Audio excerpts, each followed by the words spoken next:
YouTube channel Khimji કાચરિયાના માધ્યમ દ્વારા સત્સંગ સાંભળનારા સર્વ ભાવિક ભક્તજનોના હૃદયમાં બિરાજમાન પરમાત્માને મારા પ્રણામ। આજના વિડીયોમાં આપણે સાંભળવાનું છે શ્રીમદ દેવી ભાગવત। દેવી ભાગવતમાં અત્યાર સુધી આપણે 9 ભાગ સાંભળ્યા। આજે આપણે 10મો ભાગ સાંભળશું। નર નારાયણનું તપભંગ કરવા માટે તેમણે કામદેવ અને વસંત ઋતુને બોલાવ્યા। સર્વપ્રથમ ત્યાં વસંત ઋતુ પહોંચી બધા વૃક્ષો ફૂલોથી ખીલી ઉઠ્યા। વૃક્ષની ડાળ પર કોયલો મધુર સ્વરથી ટહુકા કરવા લાગી। ફૂલોની શ્રેષ્ઠ સુગંધ લઈને દક્ષિણનો વાયુ મંદ મંદ ગતિથી વહેવા લાગ્યો, જેના સ્પર્શ માત્રથી ઋષિમુનિઓની ઇન્દ્રિયો અને તેમના વશની બહાર જવા લાગી। રંભા અને તિલોત્તમા વગેરે અપ્સરાઓ પણ તે પવિત્ર આશ્રમ પર પહોંચી।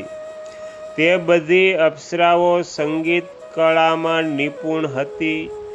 તેમનું મધુર ગીત સંગીત, કોયલોનો કલરવ અને ભમરાઓનું ગુંજન સાંભળીને નર અને નારાયણની સમાધિ છૂટી।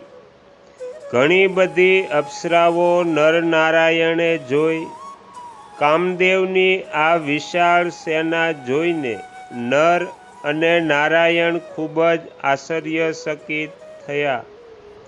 વ્યાસજી કહે છે, તે વખતે મુનિવરે નારાયણે મનમાં અભિમાન સાથે વિચાર્યું કે ઇન્દ્રએ અમારા તપમાં વિઘ્ન નાખવા માટે આ બધાને મોકલ્યા છે।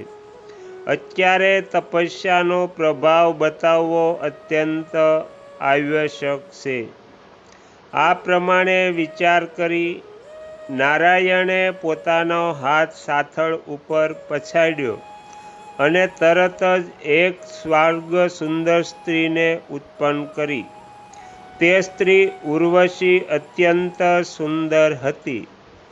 ત્યાં જેટલી અપ્સરાઓ કામદેવ સાથે આવી હતી તેટલી જ બીજી અપ્સરાઓ તેમણે ઉત્પન્ન કરી। ત્યારે સ્વર્ગથી આવેલી અપ્સરાઓએ નર નારાયણને કહ્યું, અમે બધી મૂર્ખ સ્ત્રીઓને આપની તપસ્યાનો મહિમા અને ધૈર્ય જોઈને આશ્ચર્ય થયું છે। આપ ભગવાન શ્રી હરિના અંશ અવતાર છો। અમે ગુનેગાર છીએ, છતાં આપ અમને પોતાના સમજીને શાંત રહ્યા અને કોઈ દંડ આપ્યો નહીં। કારણ વિવેકી મહાપુરુષો તુચ્છ શાપ આપીને તેમના તપોબળનો અપવ્યય કરતા નથી। ભગવાન નારાયણ કહે છે, માંગો, હું તમને તમારી ઈચ્છા હોય તે વરદાન આપવા તૈયાર છું। તમે બધા આ સુંદર નેત્રવાળી ઉર્વશીને સાથે લઈને સ્વર્ગલોકમાં પ્રસ્થાન કરો। આ બાળા હું તમને ભેટ રૂપે આપું છું।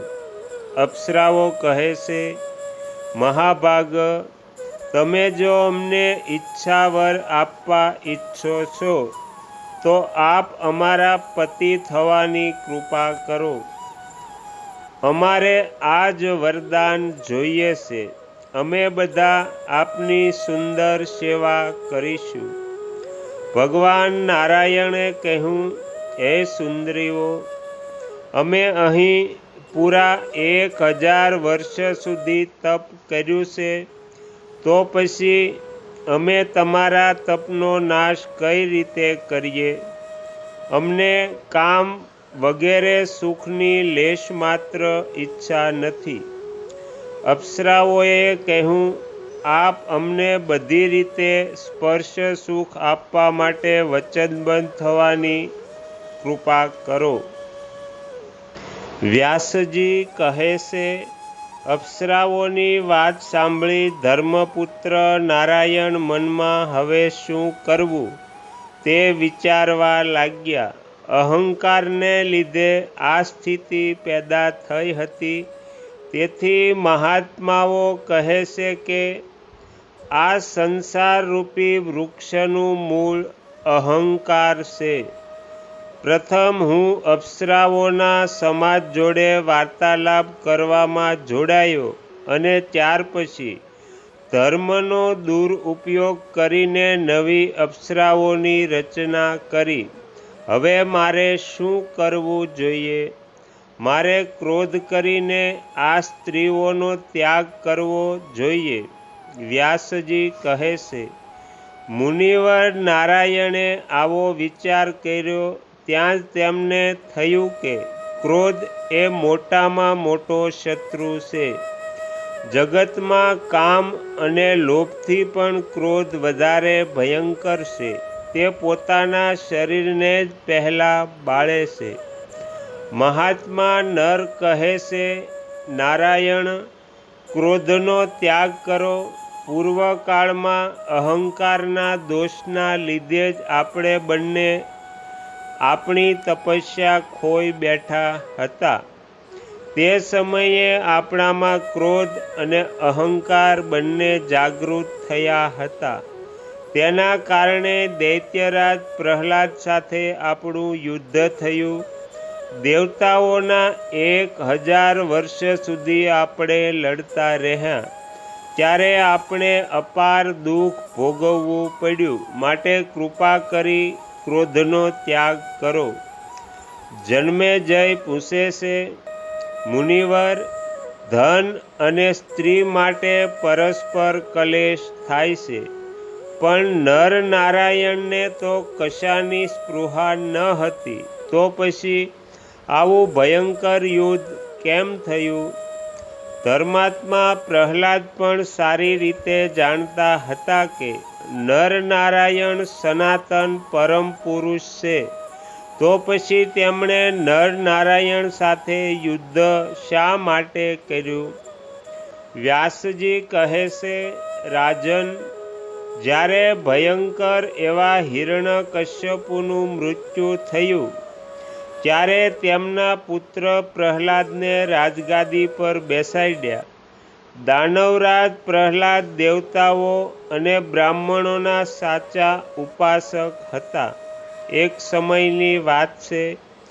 મહાતપસ્વી ભૃગુપુત્ર સ્વનજી સ્નાન કરવા માટે નર્મદા નદીમાં ઉતરી રહ્યા હતા. ત્યારે એક ભયંકર વિષધર સર્પને તેમણે પકડ્યા.